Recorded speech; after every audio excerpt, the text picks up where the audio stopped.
राधे राधे दोस्तों, आप सभी का बहुत स्वागत करती हूँ मैं दीक्षा अपने चैनल दीक्षा विद स्टोरी में।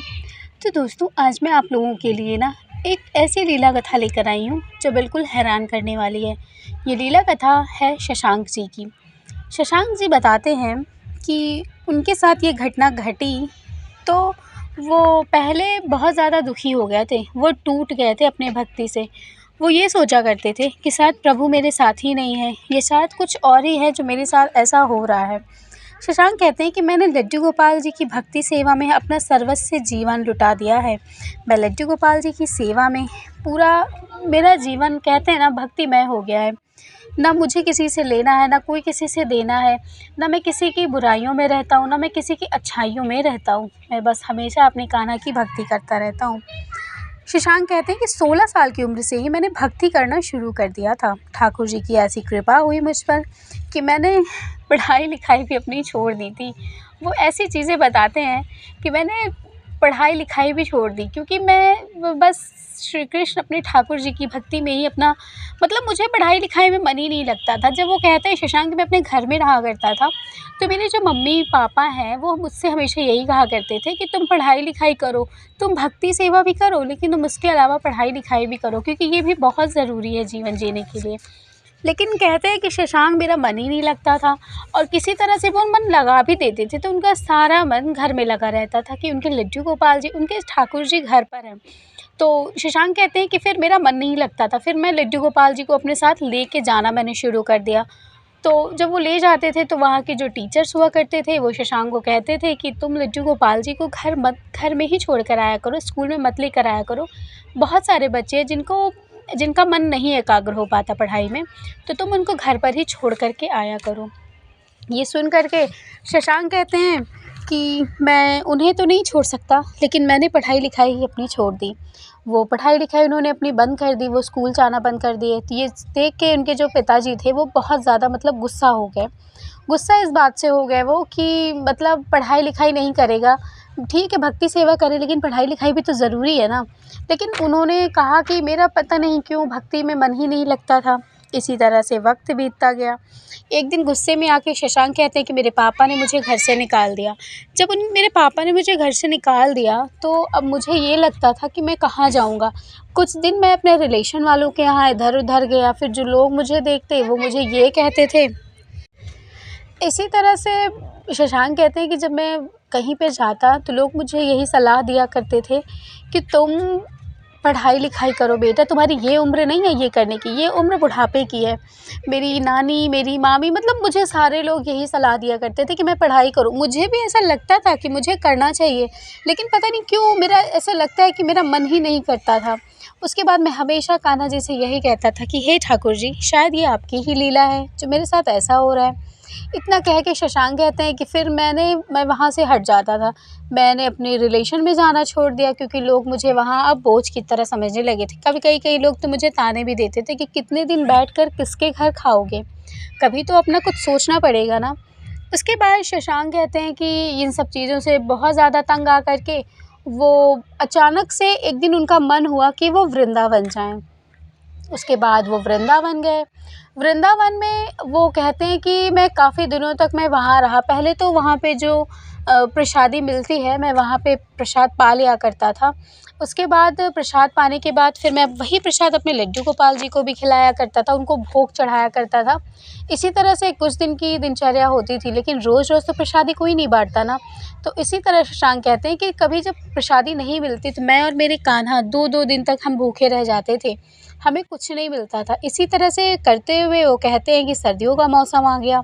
जब सर्दियों का मौसम आया तो वो अब बहुत ज़्यादा मतलब ठंड भी और बाहर खुले में रहना बहुत दिक्कत देता था।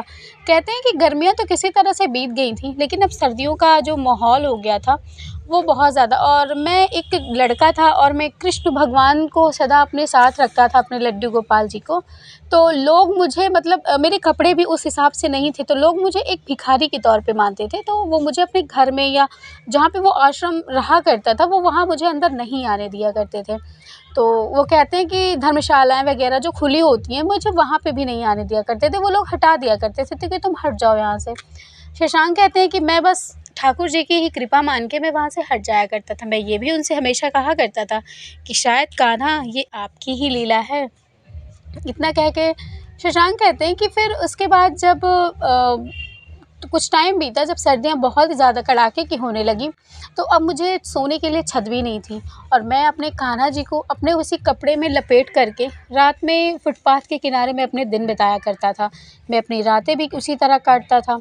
एक बार की बात है, कहते हैं कि शशांक की एक व्यक्ति थे जो कंबल बाँट रहे थे और मैं तो बहुत खुश था। मैंने कान्हा से कहा, कान्हा आज तो हम लोग कंबल ओढ़ के सोएंगे, क्योंकि आपको पता है एक व्यक्ति है जो कंबल बाँट रहे हैं। शायद आगे क्या होना था। वो कहते हैं कि कंबल बाँटते हुए जब तक हमारे पास कंबल पहुंचता तब तक वो कंबल ख़त्म हो चुका था।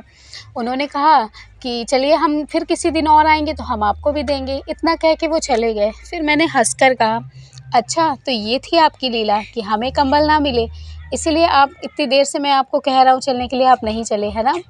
ये कह कर के फिर वो कुछ नहीं कहते। उसके बाद फिर वो उसी तरह सर्दियों में सोते रहते हैं। फिर इसी तरह से करके सुबह हो जाती है। वो कैसे ठिठुर ठिठुर के कहते हैं कि दिन और रात कट रहे थे, ये तो मैं और मेरे कान्हा ही जानते हैं। लेकिन मैं अपने कान्हा को ना अपने कपड़े में हमेशा छुपा कर रखता था कि उनको कहीं ठंड ना लग जाए। इतना करके फिर शशांक कहते हैं कि फिर भी वो सुख की, वो भक्ति की जो अनुभूति होती थी ना, कि कोई हो ना हो, छत सर पे हो ना हो, लेकिन हमारे ठाकुर जी तो हमारे साथ है ना। कहते हैं कि इस चीज़ से ही ना मुझे कभी ठंड लगी ही नहीं। वो ये चीज़ बताते हैं कि ऐसा लगता है कि जैसे एक पिता का साया होता है ना सर पे, तो हमें किसी चीज़ की टेंशन नहीं होती। उसी तरह वो कहते हैं कि जब हम सर्दियों में सोते ना, तो मुझे मेरा सारा ध्यान ये लगा रहता है कि कहीं मेरे कान्हा तो नहीं ठंडे हो रहे, कहीं इनको ठंड तो नहीं लग रही। इसी को सोचते सोचते कहते हैं कि वो जब सर्दियाँ जब बीच में आई तो वो 10-15 दिन तो इनके इसी तरह से निकल गए। उसके बाद की बात है, बताते हैं कि एक दिन सुबह-सुबह वो बैठे हुए थे। फिर वो इंतज़ार कर रहे थे कि शायद फिर आज कोई कुछ खाने के लिए दे दे, क्योंकि वो 2 दिन से भूखे थे। तो उसके बाद वो कहते हैं कि मैं बैठा था और मेरे जस्ट सामने ही एक बर्तन की दुकान थी। एक बर्तन की दुकान वाले कि वहाँ पे एक सेठ जी बैठे हुए थे। तो सेठ जी की जो मतलब वो सेठ जी बहुत बूढ़े हो गए थे और उनके दुकान में नौकर कुछ काम कर रहे थे। तो वो कहते हैं कि जब वो वहाँ पे काम कर रहे थे, तो मैं जब वापस लौट कर के गया, मतलब जब मैंने देखा कि वहाँ पर एक व्यक्ति आया है, वो बर्तन ख़रीद रहा है और कुछ बर्तन उसने जो एक बाल्टी होती है वो उसने उठा लिया, उठा के वो चोरी करके ले जाने लगा था। मतलब दुकान के सामने वो इस तरह से ले जा रहा था जैसे लगता है कि उसने कुछ खुद ख़रीद रखा हो। और फिर मैं वहाँ पे जो हमारे साथ जो फुटपाथ पे कुछ लोग रहा करते थे, मैंने उनसे कहा कि तुम मेरे कान्हा को देखना, मैं कान्हा को तुम मेरे देखे रहना, मैं अभी आता हूँ। उसके बाद वो कान्हा जी को देखे थे और वो जैसे ही वो आदमी वहाँ पर गया, तो वो आदमी को जैसे ही कहते हैं शशांक कि मैंने उनको पकड़ा, तो उन्होंने सारा कुछ मेरे सर पे डाल दिया। उन्होंने बोला कि मैं चोर नहीं हूँ, चोर तो ये इंसान है जो आपके बर्तन लेकर जा रहा था, मैंने इसको पकड़ा है। सारा चीज़ मेरे ऊपर उल्टा पड़ गया और आपको मैं बता दूँ कि वहाँ पे मैं मार खाते-खाते बचा। तो अब बताइए इसमें मेरे कान्हा की क्या लीला होगी? लेकिन वो लीलाधर हैं, वो शायद मेरे लिए ही कोई लीला रच रहे थे। उसके बाद वो जो आदमी उनके यहाँ के नौकर थे, उन्होंने मुझे मारते-मारते वो रह गए, मारा नहीं। फिर लोगों ने कहा चलो जाने दो, हटो, कोई बात नहीं, ऐसा हो जाता है। तो फिर मैं उसके बाद वहाँ से मैं वहाँ पे आ गया, फुटपाथ वाली अपनी जगह पर आ गया। मैं वहाँ फुटपाथ पर बैठा हुआ था अपने कान्हा जी को लेकर। मैं उनको देख के ना मेरी आँख में एक बार आँसू आ गए कि हे कन्हैया, क्या मैं चोर हूँ जो मुझे आज इस तरह की चीज़ें देखनी पड़ी? मैं तो सिर्फ़ दूसरों की मदद के लिए गया था ना। अब ठीक है, अगर तुम यही चाहते हो कि मैं किसी की मदद ना करूँ, तो मैं अब किसी की मदद करने नहीं जाऊँगा। शशांक कहते हैं कि मैं लड्डू गोपाल जी से बातें करता और शशांक ये भी कहते हैं कि मैं आपको बता दूँ कि मैं अपने कान्हा जी के बिना ना 1 मिनट भी नहीं रह सकता। मैंने उनके लिए स्कूल छोड़ दिया, मैंने उनके लिए शायद अपने माँ-बाप को भी छोड़ दिया था, लेकिन मैंने अपनी भक्ति और मैं अपने कान्हा को नहीं छोड़ सका। वो कहते हैं कि मैं उनको सीने से लगाए घूमता रहा यहाँ-वहाँ, सुबह से शाम हो गई, प्रसादी मिली, प्रसाद खा लिया, कहीं से खाना मिला, खाना खा लिया, कान्हा जी को भोग लगा के खा लिया। जैसे मैं खाता था वैसे मैं अपने लड्डू को भी खिलाता था। इसी तरह से टाइम बीतता गया। एक दिन की बात है, सारे लोग सो रहे थे, तो फुटपाथ पे कुछ लोग जो सोते थे उनके साथ, वो भी सो रहे थे, कुछ बाबा-वाबा थे, वो भी सो रहे थे। तो शशांक कहते हैं कि मैं वहीं पर था और मैं वहीं पे लेटा हुआ था। फिर अचानक से जब मेरी नींद खुली, ऐसा मुझे लगा कि मेरे पास से कुछ हट गया हो। और जब शशांक उठते हैं, 4 बजे सुबह की बात है, तो वो देखते हैं कि उनके कान्हा जी उनके पास नहीं हैं। अब ये देख कर के शशांक मतलब बहुत ज़्यादा रोते हैं। वो कहते हैं कि वो बहुत ज़्यादा रोने लगे, बहुत ज़्यादा चिल्लाने लगे, मेरे कान्हा को ले आओ, मेरे प्राण निकल जाएँगे, मैं उनके बिना नहीं रह सकता। इस तरह की चीज़ें मतलब वो बहुत ज़्यादा गुस्सा हो गए, रो भी रहे थे, गुस्से में भी थे कि आखिर कौन ले जा सकता है मेरे कान्हा को। उसके बाद ऐसी ही चीज़ें चलती रहीं, सुबह से दोपहर हो गई, कोई नहीं आया, वो वहीं पर बैठकर शशांक रोते रहे। सुबह से लेके शशांक मतलब दोपहर तक वो रो ही रहे थे। तो सामने दुकान पर जो काम करने वाले नौकर थे ना, वो बहुत देर से शशांक को देख रहा था। तो वो आया, उसने बोला कि क्या हुआ भाई? तो उन्होंने बताया कि मेरे लड्डू गोपाल जी खो गए हैं, अब मैं क्या करूँ? वो यही मेरे पास थे, पता नहीं कौन उनको उठा के ले गया, मुझे कुछ समझ में नहीं आ रहा है कि कौन ले गया। तभी वो जो आदमी था उसने कहा कि माफ़ करना भाई, मुझे तो ये नहीं पता, लेकिन मैं तुम्हें रोज़ देखता हूँ कि तुम यहीं पर बैठे रहते हो अपने कान्हा जी को लेकर के। तो तुम ऐसा करो, तुम यहीं कहीं दुकान में काम क्यों नहीं कर लेते? तभी शशांक ने कहा कि मेरा मन ये अभी इस चीज़ में लगा हुआ है कान्हा जी को, और तुम मुझसे काम करने की बात कर रहे हो। फिर उस व्यक्ति ने जो बातें कहीं, वो बात मेरे दिल में घर कर गई। उन्होंने कहा कि हो सकता है तुम्हारे कान्हा जी तुमसे दूर इसीलिए हुए हों कि शायद तुम कुछ काम कर सको। तो ये सुन कर के बहुत ही ज़्यादा आश्चर्य होते हैं वो, कहते हैं कि ऐसा नहीं हो सकता। फिर वो बहुत दुखी भी हो जाते हैं। तो वो कहते हैं कि चलो, तुम मुझे अच्छे आदमी लगते हो, मैं तुम्हें यहाँ महीने भर से देख रहा हूँ, और उस दिन मैंने तुझे मारने के लिए हाथ उठाया था ना, उसके लिए मुझे माफ़ कर दे भाई। ऐसा कर, तो चल मेरे साथ मेरे दुकान पे काम कर। तो वो अपने सेठ जी के पास ले आते हैं। तो वो सेठ जी से बताते हैं कि सेठ जी, एक लड़का, ये आप इससे मिल लीजिए, आप यहीं पे देखते हैं। तो सेठ जी देख के थोड़ा सा बौखला गए कि ये तो वही चोर है जो उस दिन बर्तन चुराने आया था। तो फिर मतलब जो उनके यहाँ का एक नौकर था, उन्होंने बताया कि वो गलतफ़हमी थी, ऐसा कुछ भी नहीं था, चोर वही था, लेकिन बेचारे को बना दिया गया था। मैं इसको रोज़ यहाँ 1 महीने से देख रहा हूँ कि यहीं पर बैठा रहता है, जो कोई देता है कुछ खा लेता है। तो उन्होंने भी सोचा कि चलो ठीक है, अगर रह रहा है तो कोई बात नहीं, काम करने के लिए, तो उसने फिर रख लिया। फिर वो वहीं पे काम करने लगे शशांक। शशांक कहते हैं कि मैं काम करते-करते वहाँ पे बर्तनों की दुकान पे लड्डू गोपाल जी की भी बहुत सारी विक्रय रखी हुई थी। तो मैंने उनसे हाथ जोड़ के कहा कि हे मेरे कान्हा, कहाँ चले गए हो आप? मतलब कहते हैं शशांक कि ऐसा कोई दिन नहीं होता था जब मैं अपने कान्हा के लिए रोता नहीं था। मैं हमेशा कहता था कि तुम जहाँ भी हो ना, तुम ही मेरे पास आओ, मैं तुम्हें नहीं ढूँढ पाऊँगा, तुम कहाँ हो। इसी तरह से शशांक कहते हैं कि 6 महीने बीत गए। 6 महीने कैसे बीत गए कुछ पता ही नहीं चला। वहीं पे बहुत सारे विक्रय रखे हुए थे। जो विक्रय वहाँ पे थे, उन्हीं से शशांक कहते हैं कि मैं उनसे रोज़ बातें किया करता था, लेकिन उनमें से कोई वो विक्रय मेरे कान्हा जैसा नहीं था। सारे विक्रय बहुत ही सुंदर थे, लेकिन मुझे ना मेरे कान्हा ही चाहिए थे, मेरे ठाकुर जी ही मुझे चाहिए थे। उसके बाद वो मतलब बहुत ही ज़्यादा दुखी हो जाते हैं रोते-रोते। फिर शाम से सुबह हो जाती है। सुबह वो दुकान पर जब फिर से उन्हीं की दुकान में सोना, खाना, रहना, मतलब सब कुछ उनको अच्छे से मिल गया था वहीं पे।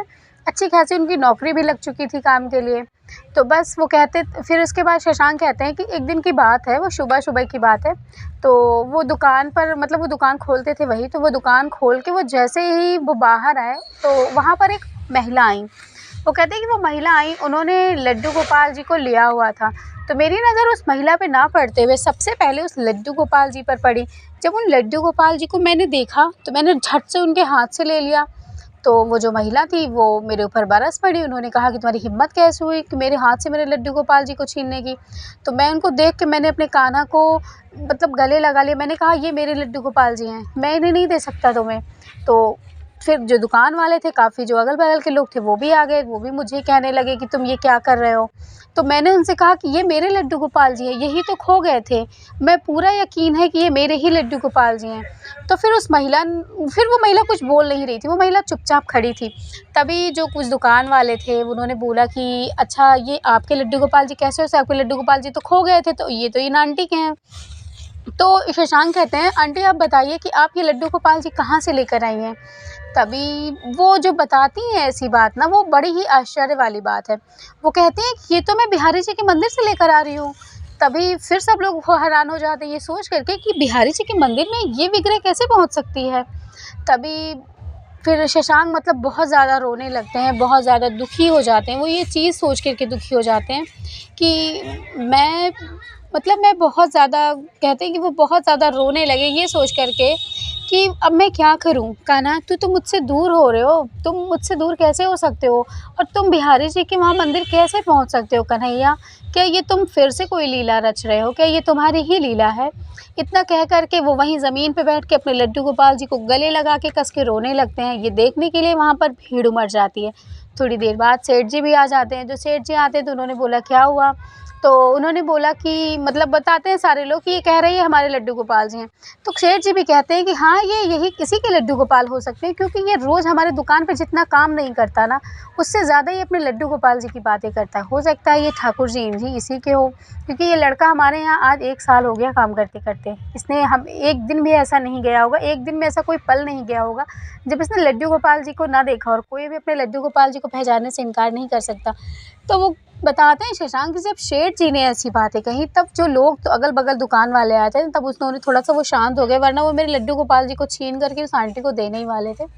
उसके बाद फिर वो आंटी ने कहा कि मैं कोई खरीद कर नहीं लाई हूँ बेटा, ये बिहारी जी मुझे वहाँ थे और पता नहीं क्यों मेरा मन ऐसा हुआ कि मैं इनको लेकर आऊँ। और सुबह-सुबह तुम्हारी ये दुकान खुली थी, तो मैंने सोचा मैं कुछ यहाँ से बर्तन लेते चलूँ, इसलिए मैं यहाँ पर आ गई। तभी जो सेठ जी थे उन्होंने कहा कि बहन जी, आपको कोई लाया नहीं, आपको बिहारी जी ने ना स्वयं चुना है अब कि आप उनको उनके भक्त तक पहुँचाएँ, क्योंकि वो भक्त उनसे बिछड़ गए थे। तो ये बात सुन के वो महिला भी थोड़ी-सी रुआँसी हो गई। उन्होंने कहा कि मैं आपसे मतलब आपसे मिलके धन्य हो गई कि आप एक ऐसे हैं कि कोई इंसान कितना भी हो जाए ना, वो भूल जाता है 1 साल में। शक्लें याद नहीं रहती, लेकिन एक कान्हा जी जिनकी सबकी शक्लें मिलती हैं, आप फिर भी उनको कैसे पहचान गए? इस चीज़ को वो बड़ी ही आश्चर्य मान रही थी। उसके बाद फिर वो जो महिला थी वो चली जाती है। उसके बाद शशांक कहते हैं कि फिर मैं लड्डू गोपाल जी को मैं बहुत ही ज़्यादा मतलब मैं बहुत ज़्यादा भावुक हो गया था। फिर मेरे सेठ जी ने मुझे समझाया। उसके बाद सेठ जी के यहाँ मैं फिर से काम करने लगा। उसके बाद सब कुछ अच्छा हो गया। मैं लड्डू गोपाल जी की सेवा पूजा फिर से करने लगा उसी तरह से, और मैं बहुत ज़्यादा खुश हो गया था। उसके बाद शशांक कहते हैं कि सेठ जी एक दिन इस दुनिया को छोड़कर चले गए, क्योंकि सेठ जी का आगे पीछे कोई नहीं था। तो कहते हैं कि सेठ जी का अंतिम संस्कार भी हम ही ने किया था, और उनके साथ जो उनका एक नौकर था ना वो, और आपको पता है मेरे साथ एक और लीला की है मेरे लाला ने। वो लीला ये है कि जब सेठ जी शायद जब इस दुनिया में से जाने ही वाले थे, तो उन्होंने मेरे और मेरे साथ जो काम कर रहा वो लड़का, उनको हम दोनों को कहते हैं कि हम दोनों के नाम पे अपनी पूरी दुकान मतलब पूरी दुकान और घर उन लोगों ने मतलब उन्होंने मेरे नाम पर कर दिया था, और मेरे साथ काम करने वाले उस लड़के को कर दिया था। तो शशांक कहते हैं इस चीज़ को जब मैंने सुना तो ये मतलब बहुत ही ज़्यादा आश्चर्य हुआ। तो फिर मैं जिस दुकान पे मैं नौकर का काम करता था ना, उस दुकान पे मैं मालिक बन गया, और वो जो मेरे साथ करता था, हम दोनों की अलग-अलग मतलब सब कुछ अलग हो गया हम दोनों का। शायद उसको इस चीज़ की मतलब कहते हैं ना कि जैसे संगत का असर, तो हो सकता है कि उसके साथ जो उसने मुझे ले आया इस दुकान पे लगाया, शायद कान्हा की भक्ति ही थी जो उसके साथ भी इतना अच्छा उन्होंने किया। और मेरे साथ फिर जो अच्छा हुआ ये तो आप लोग जानते ही हैं। वो कहते हैं कि मेरे साथ शायद लीला उन्होंने ही रची थी, क्योंकि वो मुझे छोड़ कर के इसीलिए गए थे ताकि मैं काम कर सकूं, क्योंकि शायद मैं भक्ति के मतलब मार्ग में इतना ज़्यादा आ गया था कि मैं जीवन से भटक गया था। तो कहते हैं कि मैं जीवन में अपने वापस आया, मैंने सब कुछ किया, मैंने दुकान पे मैं रहने लगा, मैंने अपने माँ-बाप को भी गाँव से बुलवाया, और मेरे मम्मी-पापा भी मेरे साथ बहुत ही अच्छे से, बहुत ही खुश होके रहने लगे। और मैं ये प्रभु की लीला चमत्कार ही मानता हूँ कि जो मेरे साथ इतनी बड़ी लीला उन्होंने रची। आज के डेट में कोई किसी के ऊपर विश्वास करके एक रोटी नहीं देता, और किसी ने तो मुझे इतना सर्वस्व अपना दे दिया, अपनी पूरी दुकान दे दी। तो कहते हैं कि बस ये मेरे कान्हा की ही लीला है। तो ये आपको लीला कैसी लगी मुझे ज़रूर बताइएगा, जो मुझे शशांक जी ने भेजी है।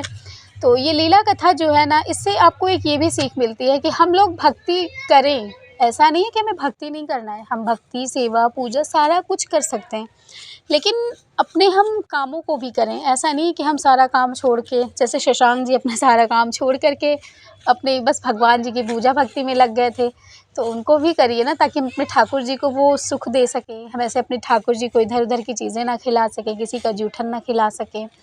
तो इसीलिए हमें भक्ति सेवा भी करनी चाहिए, लेकिन हमें अपना काम भी करना चाहिए, हमें अपना जीवन भी जीना चाहिए, हमें गृहस्थ ज़िंदगी भी बसानी चाहिए, क्योंकि हमेशा जितने भी होते हैं कथावाचक जी, वो सारे लोग यही बताते हैं कि हमें अपने गृहस्थ जीवन में जीते हुए ही लड्डू गोपाल जी की सेवा पूजा करनी चाहिए। तो ये सत्य ही है, ऐसा हमें करना ही चाहिए। तो आपको ये मेरी लीला कथा कैसी लगी मुझे ज़रूर बताइएगा, कमेंट करके बताइएगा। और राधे राधे ज़रूर लिख दीजिएगा कमेंट बॉक्स में। मिलूँगी आप लोगों से कल किसी अच्छी लीला कथा के साथ। चैनल पे नए हैं तो सब्सक्राइब करके जाइएगा, वीडियो को लाइक कर दीजिएगा, शेयर कर दीजिएगा। स्टोरी बहुत ज़्यादा अच्छी लगे तो, और लड्डू गोपाल जी से जुड़ी हुई कोई भी जानकारी चाहिए हो तो मुझे ज़रूर आप लोग कमेंट करके पूछ सकते हैं। और चलिए मिलूँगी आप लोगों से कल, तब तक के लिए राधे राधे, जय श्री कृष्णा, श्री हरिदास।